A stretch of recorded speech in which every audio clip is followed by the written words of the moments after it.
Okay, 1966, Hubbard starts thinking that they need a base of operations outside of where major governments are going to give them problems, because the UK government had not ignored the Church of Scientology's presence at St. Hill Manor, and all these Americans and other people flying in and learning under him, and what were they saying and what were they doing. And Hubbard, remember, was very, very anti-government. He did not like any governments, and he definitely did not like governments interfering with what he thought was his money and his work. And he was very, very dismissive of any kind of authority besides himself. And you can hear this in his lectures, such as how he was. Can I just note quickly, forgive me if you've already mentioned this and I missed it, but it says that the FBI was tracking him from the early 50s, and that and that also the tax exempt status of the Church of Scientology through the IRS was withdrawn in 58. So, that's... No, not 58. It was later. Let's see. In 1958, the U.S. IRS withdrew the Washington, D.C. Church of Scientology's Washington, D.C., but not the church overall. Okay. Yeah. But lots of government heat from the FBI to the IRS to the FDA. That totally makes sense that he fled to England. But then it looks like England and Australia caught on to him as well. Exactly. They all did eventually, right? But there was this thing called freedom of religion that kept getting in the way, right? And this has been the bugbear of this, right?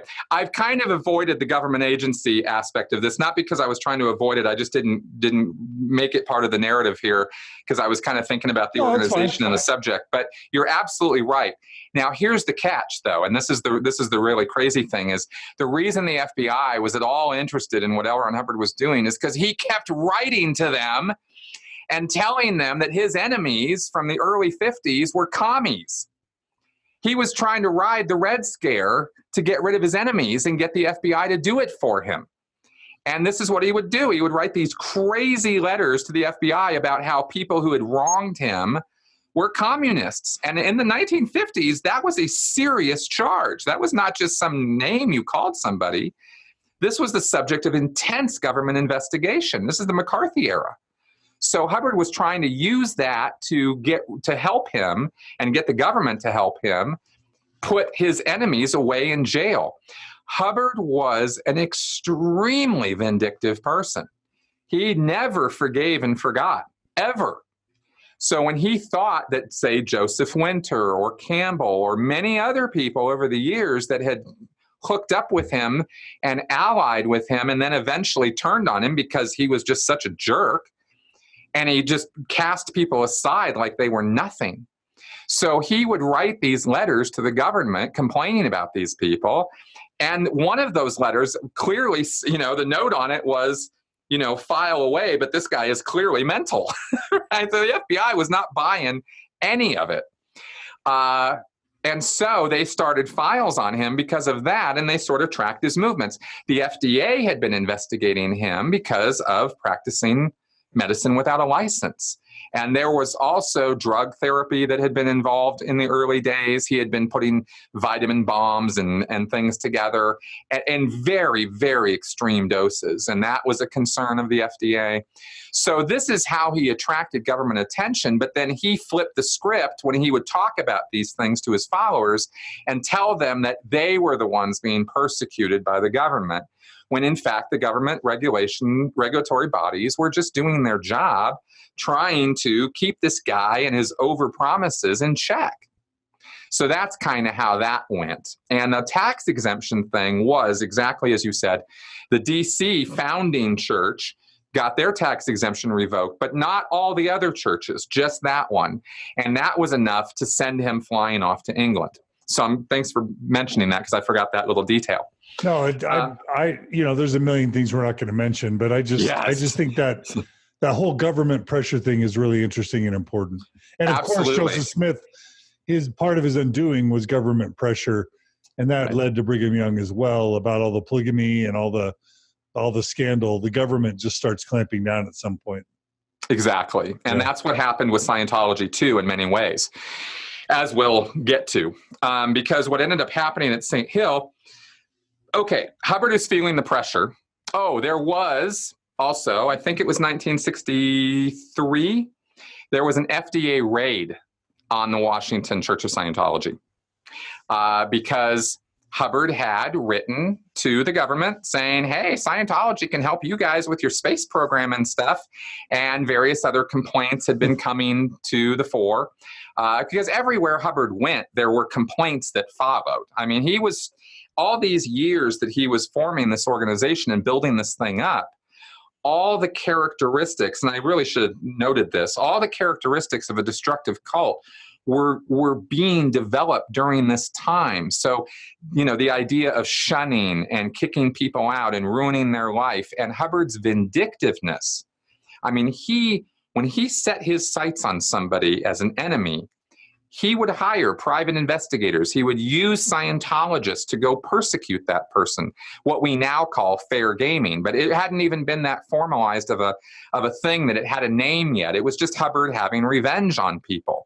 And he'd have people beaten up, and he'd have people followed, and intimidation tactics and stuff like that, because he didn't want people bad-mouthing him or his work. That was his trigger. If you badmouthed him or his work in a public way, you were public enemy number one as far as he was concerned. And he would set loose his dogs on you. And this is also shown in the Master, right? Very accurately as to how it was kind of done. So that was all going on during this time. So, okay, so he ends up in England, develops the Bridge to Total Freedom, lays this whole thing out.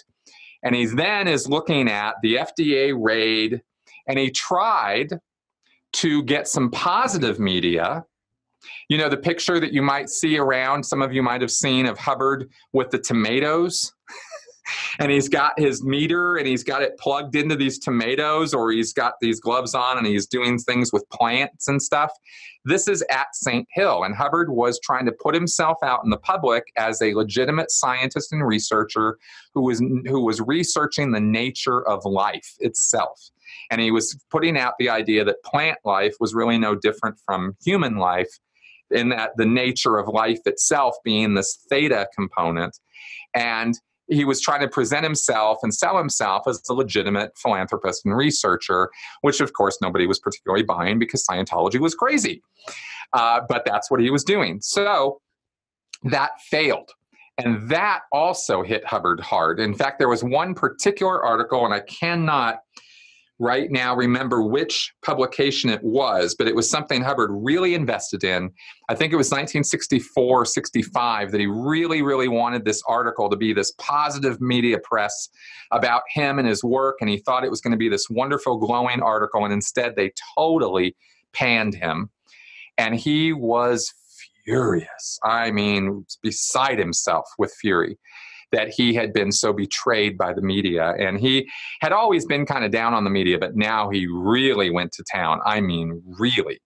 And he started developing conspiracy theories. And he then decided that St. Hill wasn't a safe enough place for Scientology, and they needed to kind of own their own country. They needed to own their own place, their own operation. And this is, this is, of course, parallel with the Mormons. It's also parallel with Jim Jones, taking off out of the United States and taking his folks, his 900 followers with him, is to a place where they had total environmental control.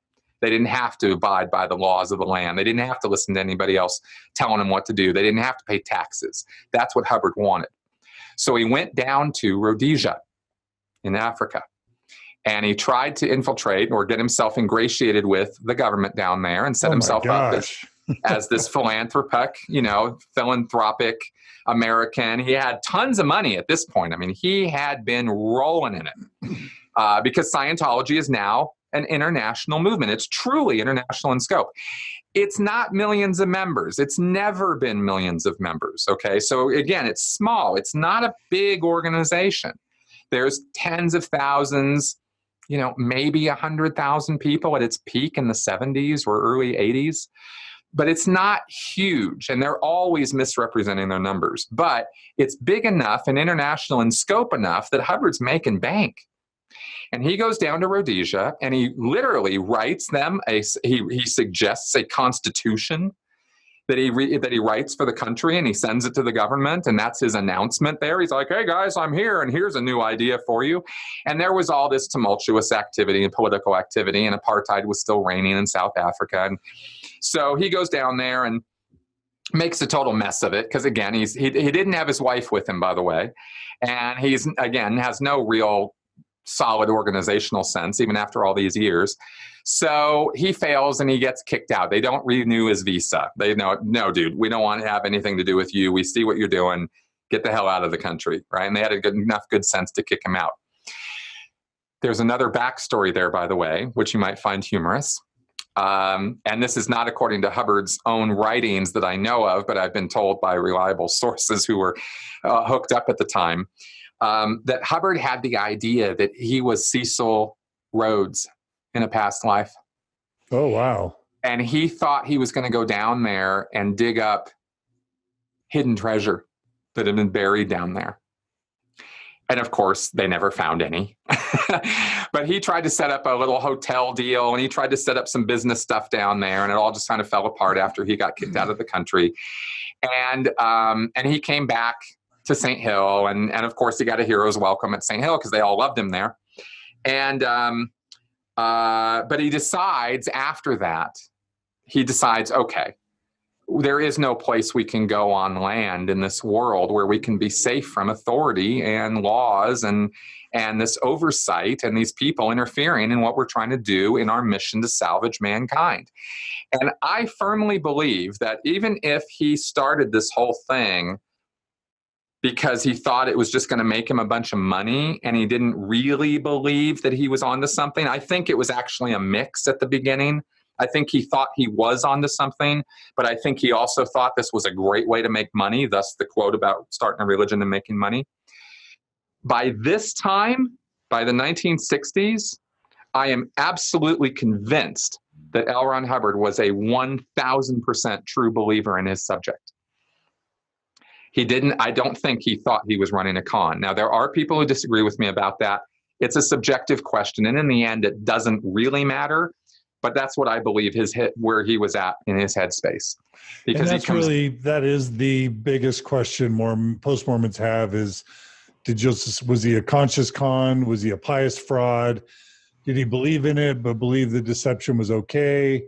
Right. And the wisest, even the most secular minds, like Dan Vogel, have come to the conclusion that there really was a genuine core of beliefs, but that was also accompanied with sort of a by any means necessary behavioral approach, which is what we're doing is true, but if we gotta, crack some eggs to make this omelet, we'll do it. Right. Hey, I was about to use the same analogy exactly, and that was definitely Hubbard's mindset. He had no problem, and in fact, he wrote specifically, as a direct quote, in regards to Scientology, in regards to critics or people who have, apostates, right, former members who have turned on the organization, ruin them utterly, he said. Yeah. Right. And Joseph Smith, if he propositioned a teenage girl for polygamy, and she would decline him, and be willing to talk about it publicly, he would go to the newspapers and eviscerate and destroy her reputation, call her a whore, call her a slut, because he couldn't have his work undone. Exactly. That was Hubbard to a T. That same. The other thing is this fleeing any government jurisdiction, even though it was after Joseph Smith was killed, Joseph Smith had envisioned this when he envisioned going to Mexico or, the unsettled Western United States. Obviously, Utah became our Sea Org. Right. Utah became our boat, right? That's where right. It was literally outside of the legal jurisdiction of the United States, unsupervised by federal law enforcement. And it wasn't until we wanted statehood and the westward expansion of the United States when we became reconfronting with the law officials there. So anyway, again, more parallels. Exactly. And the parallels will continue because Hubbard, okay, earlier in life, remember Hubbard had been in the Navy. He had captained vessels. Hubbard was a competent, legitimate sailor. He was a small boat sailor. He was a big boat sailor. He really loved the ocean. He always had.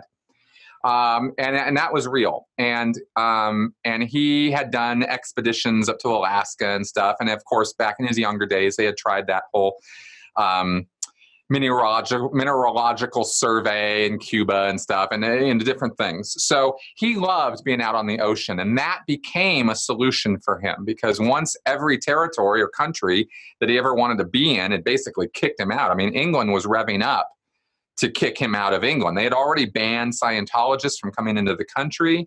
They had been very uncomfortable with hundreds of Scientologists and these e-meters and this other stuff. England was not really down with any of this. St. Hill and East Grinstead, the little village, they really didn't have much of a choice. They had to deal with this. But the government was like, yeah, no, we're not down with cults being, operating in our midst. So Hubbard knew, again, from the writing on the wall, that England was not going to be a safe haven for him anymore. And after getting kicked out of Rhodesia, he knew Africa wasn't going to be a safe haven for him anymore. So the obvious answer was international waters. And in late 1966, he took off and he got some boats. And there's all kinds of details to this, but the bottom line is he started what started as the Sea Project for a year, and then became the Sea Organization. Not the Sea Church, that's the Sea Organization. And the Sea Organization was originally manned by people who had reached the state of OT. So these were people who had to be clear or above, I think. I think you had to be OT. So you had to have been at St. Hill. You had to have been around. You had to have been fully indoctrinated in Hubbard's, subject. You had to be like 100% on board. And volunteer only, they were taking people to become part of this secret project. In fact, they were hand-picking people at first. And then it grew and grew from there. But it started very, very tiny. And it started with a couple boats. And these were people who had no clue how to sail anything. And it's amazing. It is amazing that nobody died, because the stuff he put those people through was unbelievable. I mean, in terms of just getting these boats and getting them in shape and sailing them around, and he was sailing between Hull in England, I think where was a starting point. And they went down to off the coast of France and Spain and Gibraltar, and they went over to Greece eventually. That was kind of the area that they were sailing in. And I think the Canary Islands down there, and then Morocco. That zone or region is the area where the Sea Org started. In the first few years of its operation, they were on a flotilla of boats, and Hubbard was the admiral, or commodore rather. That was the rank he gave himself, and he set up a paramilitary organization that he said was necessary, because he said that you have to have discipline in order to have results, and the Sea Org was all about results, right? We were going to get things done. And it was time to deal with the planet. It was time to to figure out how Scientology was actually going to spread, and that we were going to clear the planet. Right? That became this sort of catchphrase. That wasn't the original target of the Sea Org, but that was kind of the concept of what Hubbard was selling. Of course, in 1967 is when the IRS revoked all tax exemption. And there had been a royal inquiry, was firing up down in Australia, because there were churches in Australia. And the Royal Commission was not impressed by Scientology, and they ended up banning Scientology from Australia, which in hindsight was a really stupid thing to do, because when you ban things, then of course people get more and more interested in them, and you're making martyrs out of people. So really not the best way to deal with Scientology. They really should have just enforced some laws, but they decided that they would try the banning route. And of course that creates public sympathy and, support. So eventually the ban got overturned, I think in 70 or 71. But the tax exemption That was a whole different matter. That was a big deal. And that was the IRS saying that L. Ron Hubbard had been shown conclusively to be personally profiting from this religious movement. And we're talking about profiting to the tune of hundreds and hundreds of thousands of dollars. And in the 1960s, that's millions and millions of dollars now. So Hubbard was a very rich man, but he was also violating the IRS tax code. By becoming so rich. And he was just taking money from the churches. I mean, it was just blatant money grab. So they lifted the tax exemption. Hubbard saw the writing on the wall, hit the waters, started the Sea Org, got a small group of followers that eventually grew. They modeled it after the Navy and Hubbard's experience with the Navy. So he ran a tight ship and he uniformed his crew. He gave them ranks and ratings, and they had, different ceremonies and stuff, like rank ceremonies and that kind of thing. And I think the anniversary of the Sea Org it's sometime in August 1967 is when the Sea Project officially became the Sea Organization, and that's continued all the way through now. The Sea Org is not the Church of Scientology. We should be clear that from a legal standpoint, the Sea Organization does not exist. It's not a fraternity. It's not a trust. It doesn't have bank accounts. It doesn't have membership as such. It exists really in name only, pretty much. There's very little legal paraphernalia connected with the Sea Org. But over the course of years from 1967 when it started until 1969, when it had 1970, when it had really taken over completely the management of the Church of Scientology. Little background on this. When Hubbard was running St. Hill and was delivering this course called the St. Hill Special Briefing Course, at the same time, he set up an international management structure for Scientology as a whole. So from his base in St. Hill, he set up telex, electronic communication systems, which at that time was state of the art. He could have immediate communication through telex with any Church of Scientology anywhere in the world. And he personally, and a small group of aides that he trained up, became the management body for the Church of Scientology. And this initially was called Worldwide, or Worldwide Management. And that also operated out of St. Hill Manor. So parallel with this course being delivered, you also have Scientology churches receiving orders and directions from L. Ron Hubbard directly or his immediate aides, telling them what to do on a fairly regular basis. So he's keeping in touch with and monitoring the progress of every Church of Scientology hands-on as a management person. When he started the Sea Organization, he tried to turn that over to the people that he had put in place. And at this point, it was something like 50, 75 people. I mean, it was a good-sized organization in itself, Worldwide Management. And they were managing Scientology. And he went off to do the Sea Project and, evade the governments and that kind of thing and put this little project together. And nobody really knew what he was up to. And then come around mid to late 67, there's a lecture that comes out, a recorded lecture that L. Ron Hubbard made called Ron's Journal 67. This is famous in Scientology. This is a very, very famous briefing that Hubbard recorded. I think he was on the Canary Islands at the time that he recorded it. You can hear the wind in the background and stuff. And he talks about how he discovered this new OT level. And up until that point, clear, you could go up to clear, and you could do something called OT1 and OT2. And that was the top of the bridge. That was as high as it went. And he then comes out with this new thing that he calls the Wall of Fire. And he said he called it the Wall of Fire because that's what he said he had to go through in order to discover it. He said he broke his back, he broke his arm, he almost died doing the research for this level. It was so traumatic and so stressful, but somehow he made it through and he learned the secrets of the universe.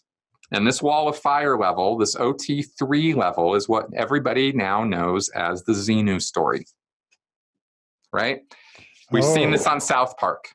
Yes. Right? The And whole show us your Xenu, shirt. volcanoes. And tell us what your shirt says. Yes, it says, can I tell you about our Lord and Savior Xenu? All right. Now, Xenu is not a god or anything like that. Xenu is just a guy. And the Xenu part of the story is actually the least important part of the story, which is really funny because it's also this, the most outrageous part. But there's this whole narrative of volcanoes, and this all happened 76 trillion years ago or 75 million years ago or whatever it was. And I think it's 75 million years ago. Here on Earth, which at that time was known as Tegiak, and there was interstellar civilizations, and Earth was part of this interstellar society of 13 planets.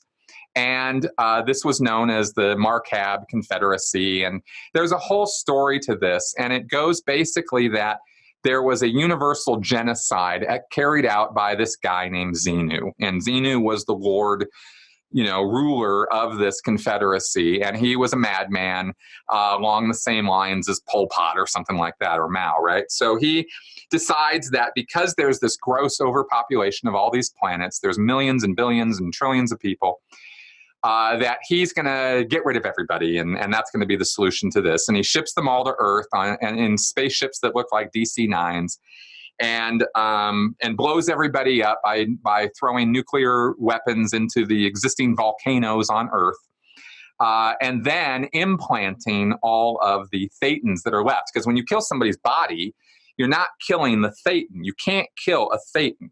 A thetan doesn't exist in the physical universe. It just has an awareness of existing in the physical universe. It's not a material thing, but it's trapped in the physical universe because it believes that it is. This is sort of I'm really summarizing things here, but I'm trying to get through this particular Xenu narrative kind of quickly. And so the nature of a thetan is such that when you kill the body, the thetan is left there going, well, what just happened?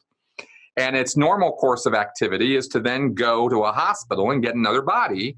And then you have a baby and you have a whole nother lifetime. And then the body dies. And then you're sitting there going, well, now what?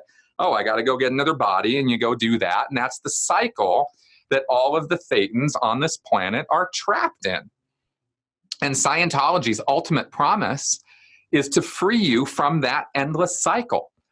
It's kind of reminiscent to a Western mind to Buddhism. You're going to free yourself from this endless cycle of birth and death and birth and death. And that's what Hubbard ultimately promised with Scientology. That's what it had now grown to and developed into. So he announces this OT3 thing, but he doesn't tell the story. He doesn't even say the word Xenu. He says nothing about it. No one in Scientology, and I cannot stress this enough, no one in Scientology who has not gotten to the level of OT3 on this bridge to total freedom has ever heard of Xenu. They don't know anything about it. I was involved with this organization for 27 years, and I didn't hear the word Xenu until I got out and watched South Park, because I never got to OT3. I only got to clear. So that's how much of a secret it is within the world of Scientology. And the reason it's kept a secret is because in this briefing that Hubbard gave in 1967, he clearly stated that if you find out what this whole thing is about, what this whole wall of fire that he had just discovered, if you find out about it before you're ready, you will literally, not figuratively, you will literally catch pneumonia and you will be dead within 2 to 3 days. It will kill you. This knowledge will, if you're not ready for it, which means you have to go up all the steps of the bridge to get to OT3. That's why people don't skip right to the Xenu thing or anything like that, which is why nobody in Scientology who hasn't gotten to that level knows anything about it. It is the biggest secret in Scientology. You can't know about it. Okay. Because Scientologists believe you'll die. Yeah. And again, this is for Mormons. The obvious parallel here is the Mormon temple ceremony or polygamy. Polygamy was a top secret thing that was denied by Joseph Smith. It's something he added towards the very end in terms of like really trying to institutionalize it.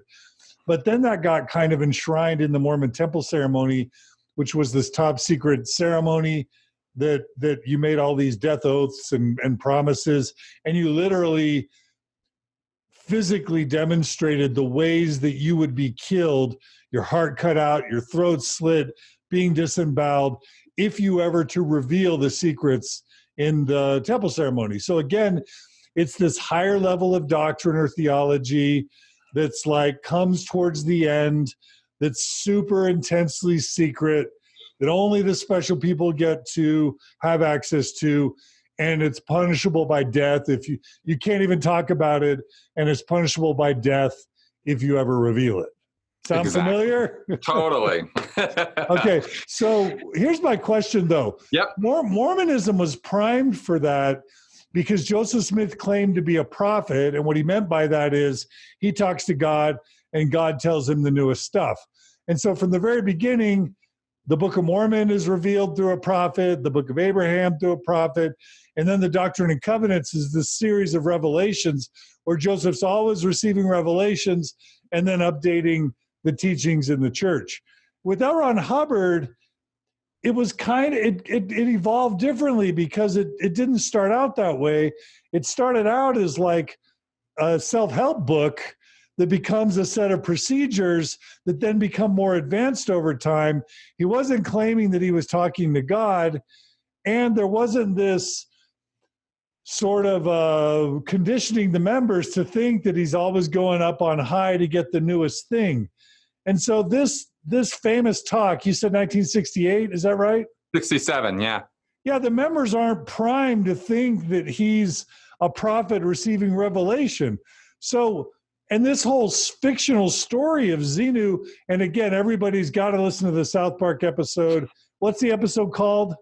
Trapped in the Closet? It's the one with Tom Cruise? Yeah, and it's a great South Park episode. It's probably not great if you're a Scientologist, but if you're a Mormon, It's like, oh, those kooky Scientologists, right? They're so weird, you know? No, that episode lost a Scientologist's job because Isaac Hayes was a Scientologist, and he played chef on South Park, and he had to quit. The church forced him to quit that job because of that. Yeah, I love the chef. Oh, yeah. He's passed away, right? Yes. Yeah, he died a few years ago, yeah. So, but what, so like, I'm trying to imagine how, and I'm sure when he came out with this, I don't want to call it a revelation. What do you call it? The letter? Like the speech? Well, Hubbard considered all of this. He called all of this discoveries on the research trail, see? This was research. Okay. But how do you research and find out about Xenu? Like, where was he? What was the context? Did he tell all the members? You sit in a room by yourself with an e-meter, holding the cans and watching the dial. And, oh, that read. I wonder what that is. Like, I don't know what Hubbard's research method was, except that he went into a room by himself with an e-meter and he came out with these stories. And when so when he gives this talk in 67, do they make a recording of it and send it to all the Scientologists across the world? Yes, that's exactly what happened. This briefing was a monumental briefing, and it was a recorded lecture that got sent around to all the churches.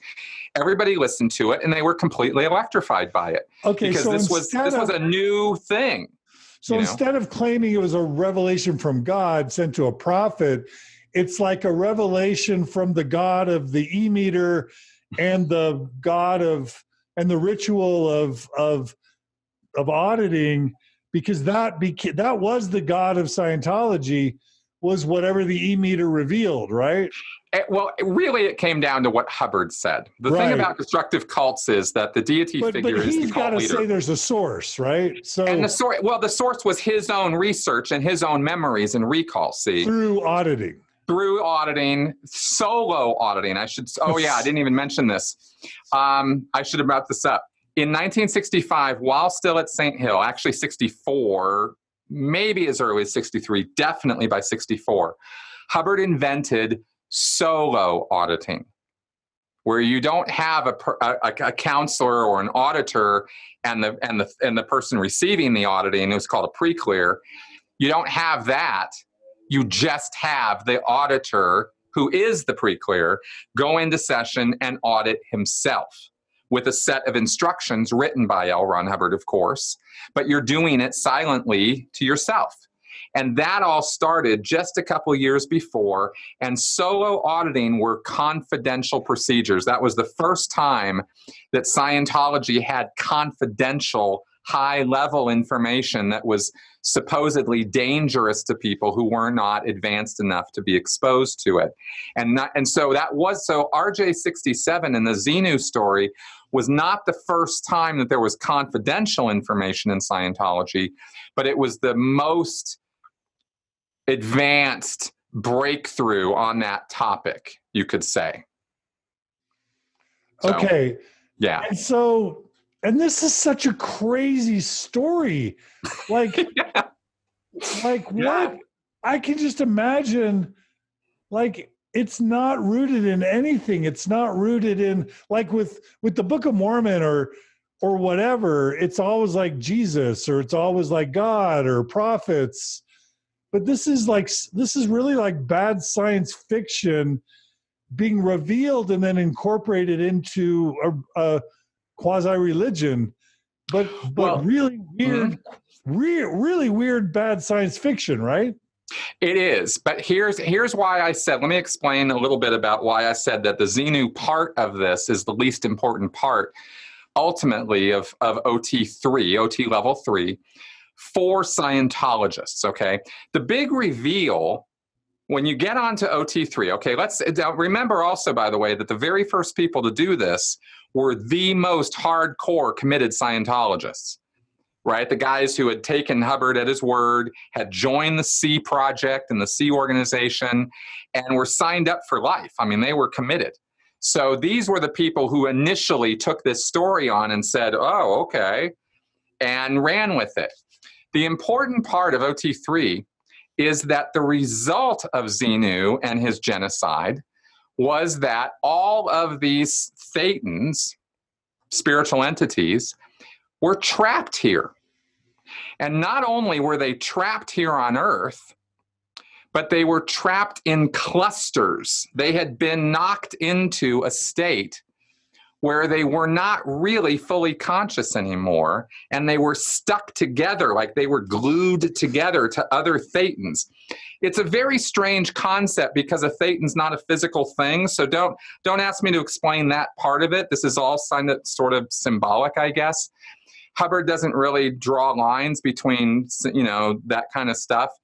You just kind of have to take it as he talks about it. So that's the only way I can describe it. It doesn't make logical sense. This was one of my problems when I actually read it for the first time. I went, this doesn't make any damn sense. But for Scientologists, you can make anything make sense. That's the miracle of the human mind. So in a Scientology context, the important part of this whole narrative was the result of this, which is that all these thetans got screwed over hardcore because all their bodies were completely dissolved and just disintegrated in these nuclear hellfires. And they were trapped by electronic fields to be stuck here on this piss-poor planet at the edge of the universe where nothing's happening. And they were just stuck here. And they were knocked into a state of near unconsciousness. And for a thetan to go unconscious, he's going to be out of it for quite a while, right? Millions of years even. So the people who habitate bodies on this planet are the poor souls who survived that whole thing.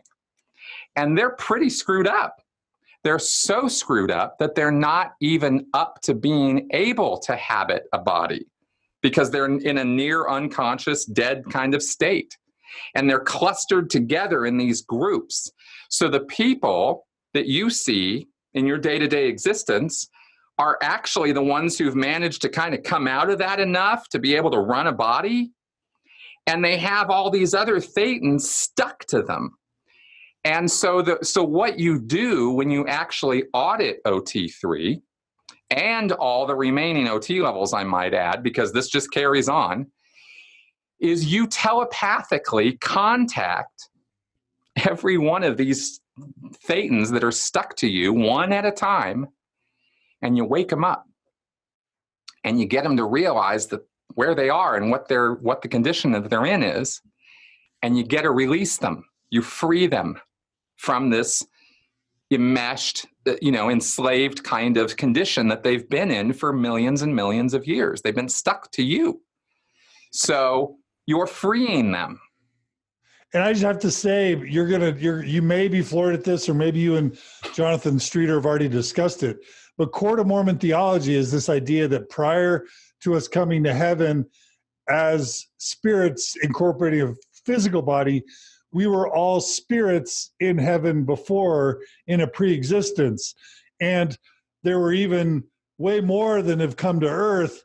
And because of some bad decisions by about a third of those spirits, they were cast out of the plan and left to come to this earth as followers of Satan and incorporate our bodies and tempt us and get us to do bad things. And so even though that's a totally separate sort of, science fiction narrative, this basic framework of like, why do we do bad things as a person? Why is there mental illness? Why are we sometimes not even able to control our behavior? Why is there evil in the world? The sort of doctrinal device of creating some sort of external spirit or entity that is the main cause of the sin or of the bad behavior is very much a parallel, even though there's different names and structures. But what it really gets to is kind of like trying to satisfy questions and concerns around the human condition. Why am I sad? Why is there pain? Why is there suffering? Why do I keep doing bad things? Oh, let's project it onto these extraterrestrial spiritual forces. And let's offer ourselves up as an organization. Most importantly, give us money. We'll provide the cure to these supernatural forces that are controlling you and hurting you. And I am nodding vigorously because you are nailing it.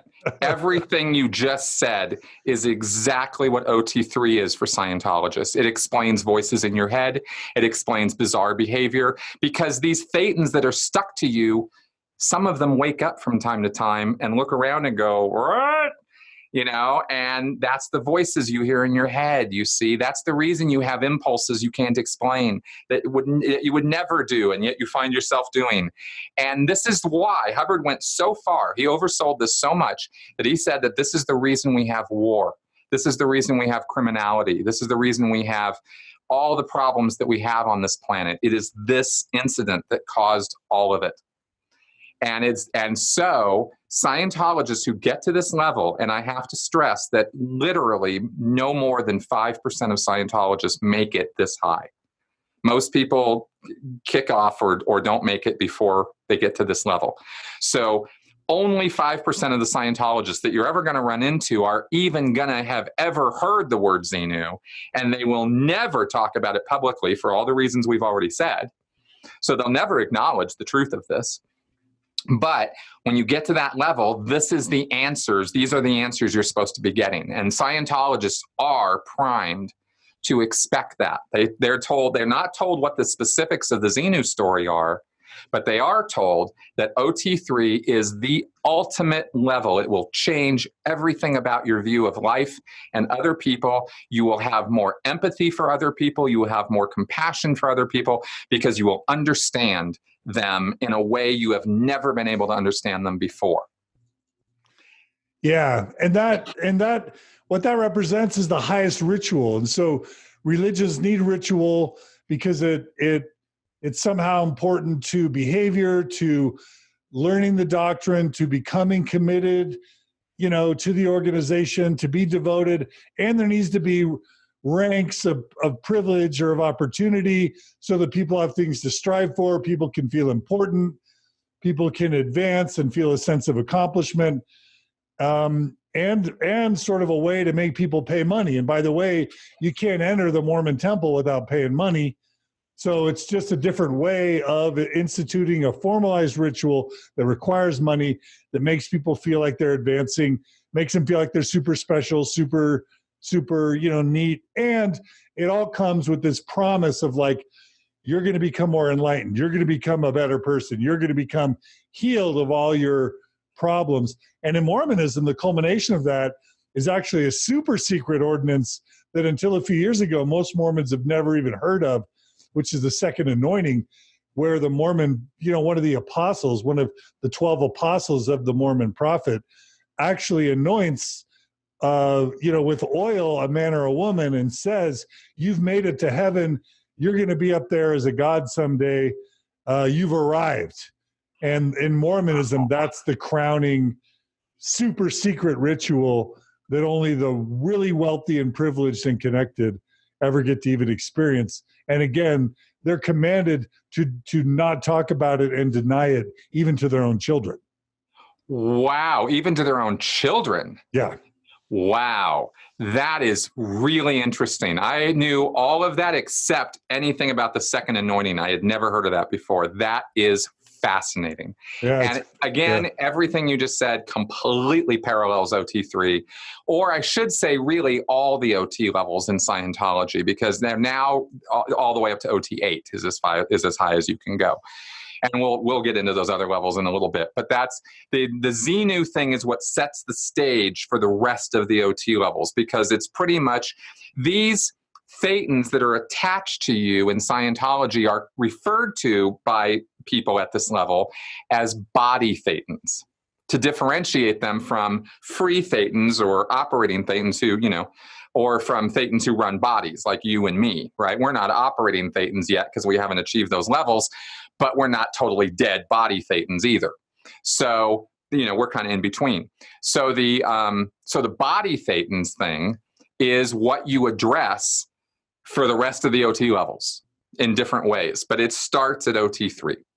And that is absolutely advanced ritual to put all the things you just said into people's heads. And Scientologists who get to that level are absolutely convinced that they are in on something that is the secrets of the universe. Right. So, so it's so similar. I can't imagine that Hubbard didn't know all about Mormon rituals, because he definitely knew about Masonic rituals, and he definitely knew and had drawn from the whole OTO, levels and stuff, and Crowley's and occult stuff. And frankly, that's where most of this stuff all comes from. And I think that's probably where Smith got some of this stuff too. So for sure. Yeah, it goes back to the Masons and all that kind of crap. So let me just check in. This is fascinating. I'm glued to the edge of my chair, as I suspected I'd be, Chris Shelton. We've got about 18 minutes until I've got it. So let's make sure we focus on kind of wrapping up L. Ron Hubbard's life. Yep. Good. And we can decide if we want to talk about David Miscavige now, or if we want to have that be the beginning of our next kind of. I think let's cover Miscavige separately, because literally he has run Scientology longer than L. Ron Hubbard did now, or about the same amount of time, right? So, let's talk about Miscavige second. So let's wrap up Hubbard. Okay, and this can go pretty fast, actually, because this was all the things we've covered are all the foundational things that make Scientology what it is. And I think I've done a decent enough job covering the basics. Oh, you've done a fabulous job. Thank you. Okay, so Hubbard releases this in 1967. By 1970, the Sea Organization has taken over management of Scientology from the group of people Hubbard left it to.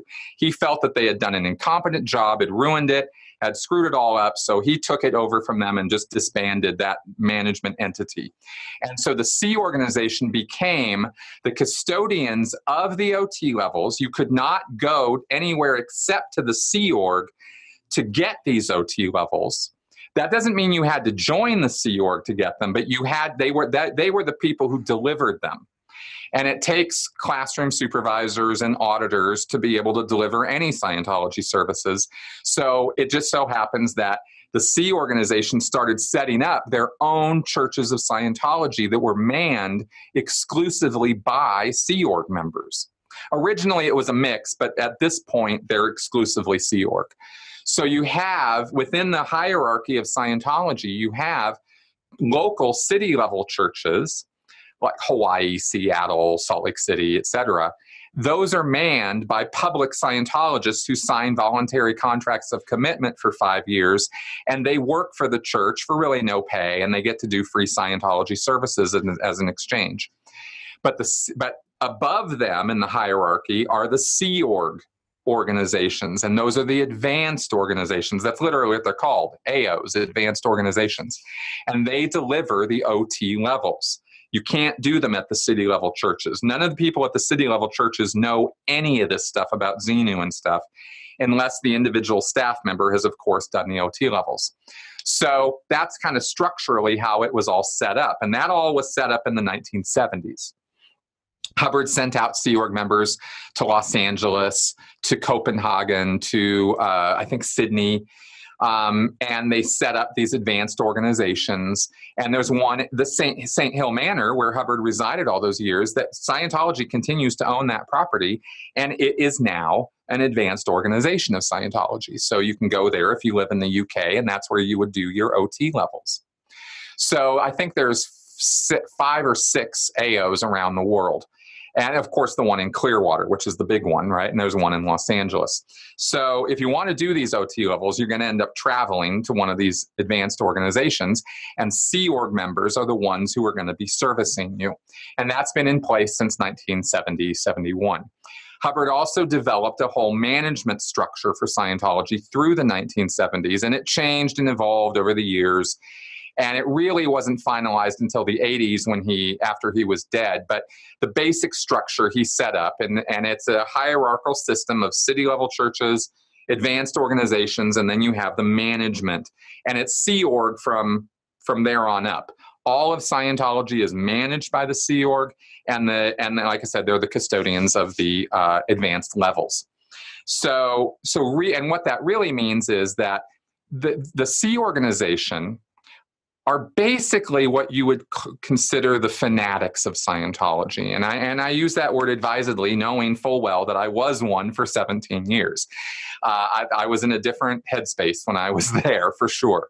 It is 24. And I'm dying to ask you that story, but that's coming. Yeah, we'll get to my own personal story. But the Sea Org as a whole is hardcore. These are committed to a level that is monastic.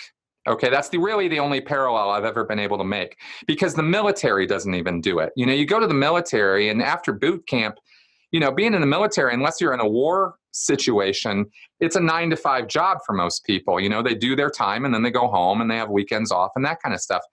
And I know there's variations here and there, but basically that's kind of the drill. Nobody expects you to act like, a Nazi when you're in the American military, for example. It's a job. You get college, you get this, you get that, and that's kind of how it's looked at. That's not the Sea Org. The Sea Org is like you're joining a monastery. Like, it's full time. It's 24/7.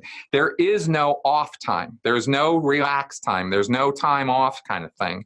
You could be woken up at 3 a.m. because there's some emergency deal that has to be dealt with. And it happens all the time. The Sea Org is the most stressful lifestyle I know of, short of, say, living in a concentration camp. And we're going to come back and talk about that in detail, just to make sure our listeners know that. Yeah, well, and I'll tell you all the details of my own life with that, and it's extensive. But I just want to get across that the Sea Org is not a 9-to-5 job. Yeah, it is. Absolutely. It is uniformed. It is ranked. They have their own messing system. They have their own galleys that you live on base. Very few Sea Org members have cars. They don't have an outside life. That's just not what the Sea Org is. And this is all stuff L. Ron Hubbard set up when he was alive. Exactly. He created this in 1967, and he's the one who set all the rules. He wrote all the policies, all the guidelines, all the codes and everything that Sea Org members swear to and follow. I mean, this is what we did. So you are fully committed. That's all I'm trying to get across. And you get, the best you're going to have in terms of days off in the Sea Org is 1 day every 2 weeks. That's it. That's your time off, right? So he created an organization of highly loyal and committed members with the highest levels of expectations and standards. Exactly. And they were the hardcore dedicated fanatics. So that was the people. Joseph Smith had something called the Council of 50, which was this super secret inner circle of people that would even be willing to kill other people, if necessary, to protect and defend him. So that's right. Yeah. And what you saw through the 1970s, if you're familiar with the Church of Scientology at all, in 1977, they got busted by the FBI because the Church of Scientology, the C organization, had directed and overseen the infiltration of the United States government at a level that has not been repeated since by an internal domestic organization. Except for Russia. Yeah, right. No, I mean physically. I mean, they were literally physically in the IRS. They were in government installations.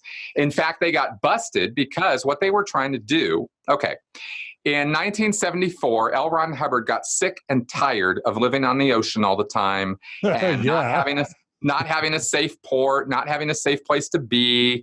And he was really, really sick of it, right? So he developed what he called Operation Snow White, or the Snow White program.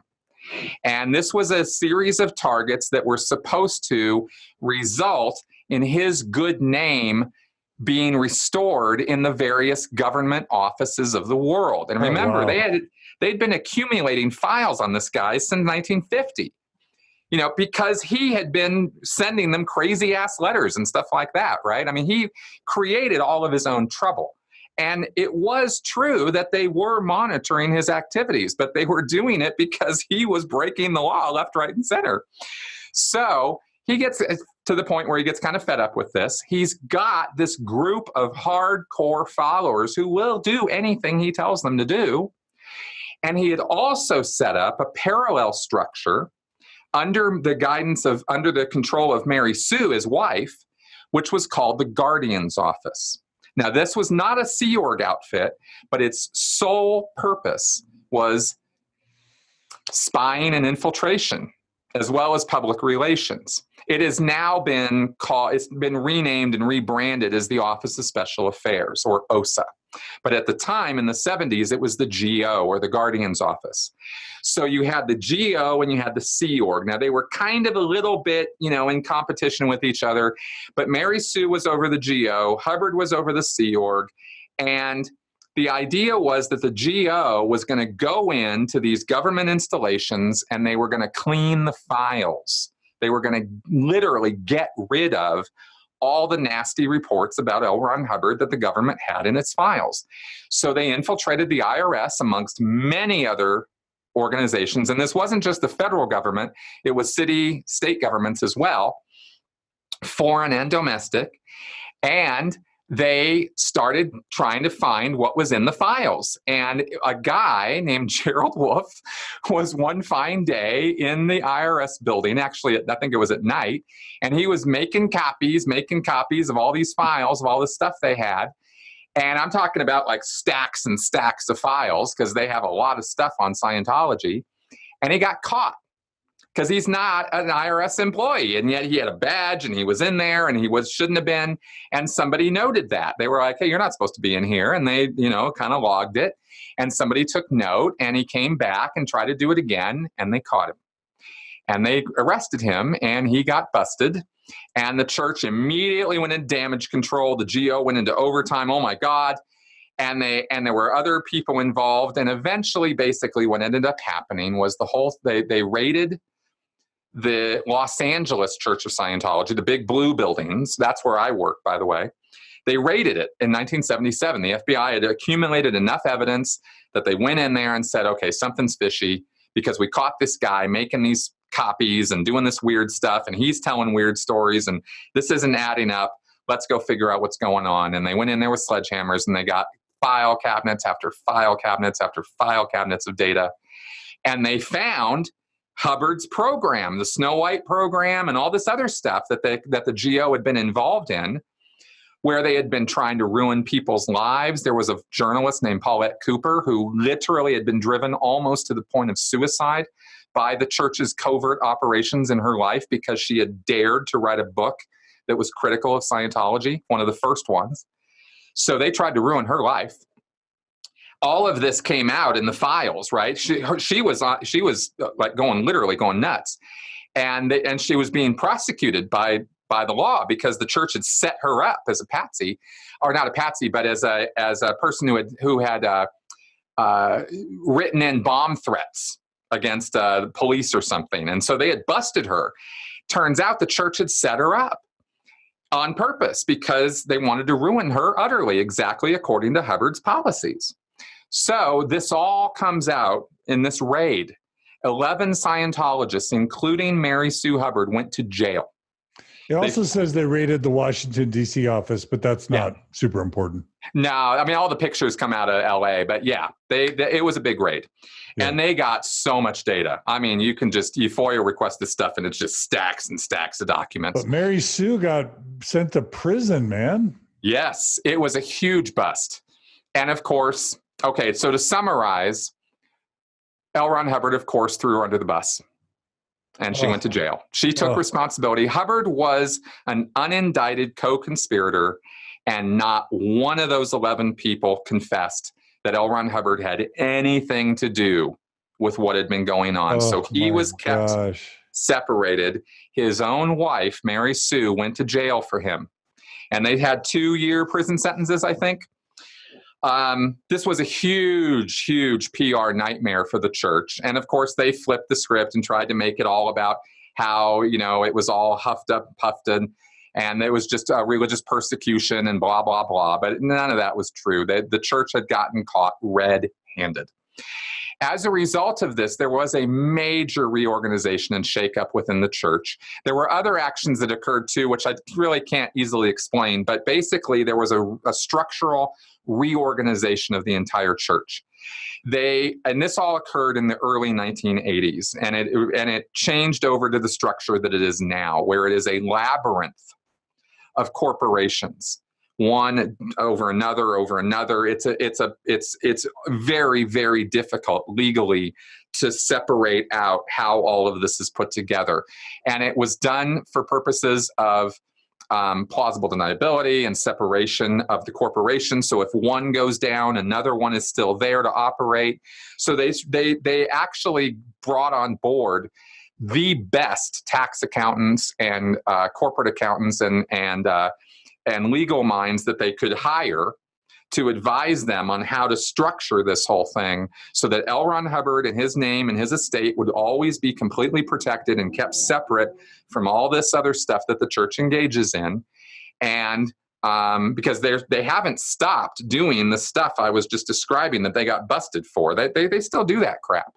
But they just do it in such a way that they're way more sneaky about it. And they have more layers of plausible deniability because they hire it out to contractors and private investigators and stuff, and instead of having Scientologists do their dirty work so much these days. So they restructured in the 80s.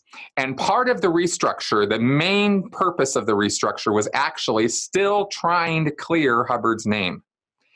And the fact of the matter is they never pulled that off, and then he died.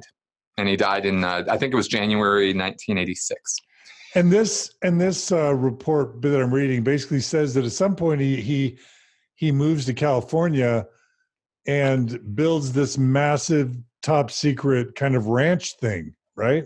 Yeah, there's a couple places actually. He went into hiding when the FBI raid happened. Hubbard was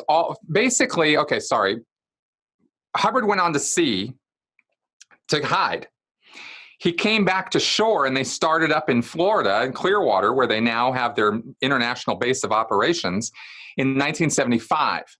But Hubbard still couldn't be seen in public. Anytime it came up that his name was out there, I mean, legal authorities were pursuing him. Right. And keep in mind that after the tax exemption was pulled, Hubbard did not pay any more taxes, and he did not authorize Scientology to.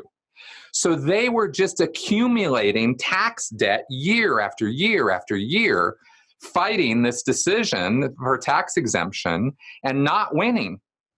So all through the 70s, all through the 80s, this tax bill was building up. And this was a great stress point for the church and for Hubbard. So he couldn't be seen in public. He couldn't show his face, and he hated that. He was also going nuts. He was suffering from dementia. He had a heart attack in I think 77 or 76. Which he barely survived. I think he actually had 2 of them.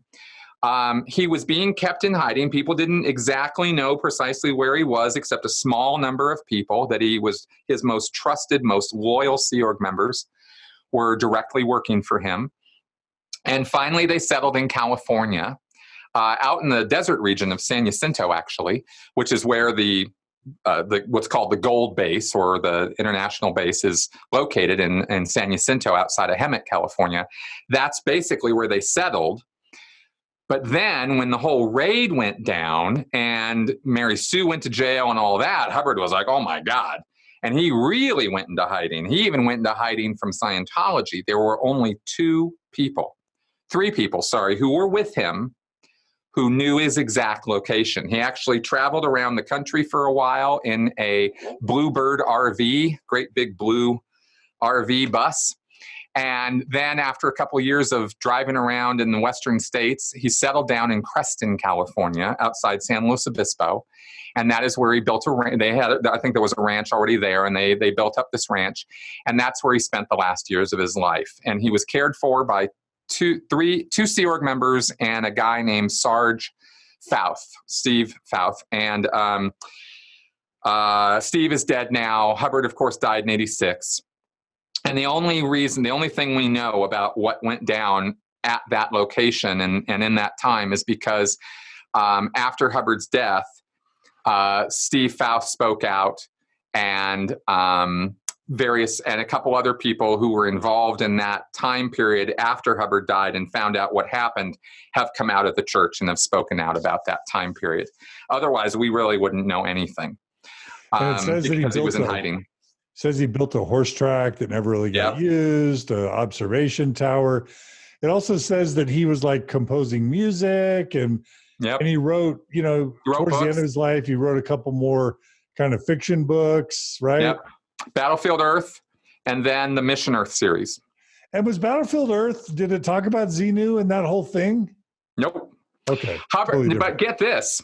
After Star Wars came out in 1977, Hubbard wanted to ride that wave. And check this out. He wrote a screenplay called Revolt in the Stars, where he made a dramatized version of the Xenu story. And I've never really been able to get over that, because he says in the materials, if anybody finds out about this, they're going to die. And then he writes a screenplay where he basically lays it all out. So I thought that was kind of hilarious. But he did that. So, but that screenplay, they tried really, really hard in 1978, 79 to get that thing funded and made into a movie, and it never happened because it was so awful. Nobody wanted to have anything to do with it. So that kind of faded. And and like I said, he was in hiding, and Creston was where he lived out the last years of his life. He was in communication with the church. I mean, they knew he was around. They just didn't know exactly where. Nobody knew. And we'll get into the David Miscavige story next time, and I can go into more detail about all that. But it was during that time that David Miscavige's rise to power started. Yeah. So, it says that he died being worth hundreds of millions of dollars, right? Yeah, I think if you look at the church's total value, you might say that. I think personally, he had a lot of money.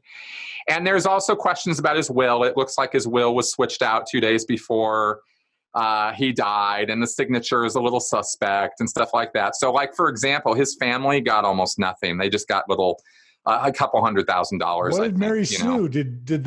Were they estranged? Did she reconcile? No, she got thrown under the bus, but she remained loyal.